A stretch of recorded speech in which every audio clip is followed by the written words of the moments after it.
कार्यक्रमासाठी उपस्थित जमा झालेलो आहो। मंदा मॅडम आणि माझा फारसा असा काही खूप संबंध नाही, पण मी एकदा रिपब्लिक डेच्या दिवशी शाळेमध्ये आले होते। शाळेमध्ये म्हणजे लिटरली शाळेच्या आधी इथे गॅदरिंग होती मॅडम, आठवते का तुम्हाला? मी माझ्या मुलीच्या भाषण द्यायसाठी म्हणत होती, कन्व्हिन्स करत होती मॅडमला। मॅडमने मला म्हटलं की तुम्ही आधी तिचं प्रिपरेशन करा आणि मग मला तिचा डेमो घेते मी आणि मग त्याच्यानंतर आपण बघू। मग श्रेयांशीचं डेमो मॅडमने क्लिअर केलं आणि मग तेव्हापासून हळूहळू आम्ही थोडं कधी बायचान्स फोनवर आमचा संपर्क साधायचा।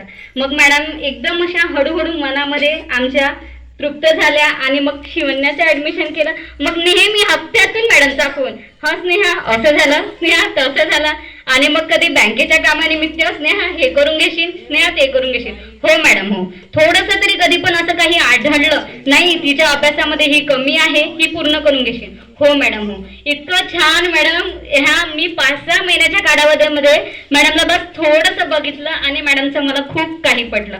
खूप छान मॅडम, तुम्ही कुठे पण राहाल, कुठे पण पोस्टिंग होईल, तुम्ही नेहमी लोकांच्या मनामध्ये अशाच रूढी राहाल। खूप लोक तुम्हाला अजून तुमचं कौतुक होईल, खूप वाढत जा, हेच मी देवाला तुमच्यासाठी प्रार्थना करते आणि तुमच्यासाठी न्यू शाळेबद्दल तुमचं अभिवादन करते। Thank you so much.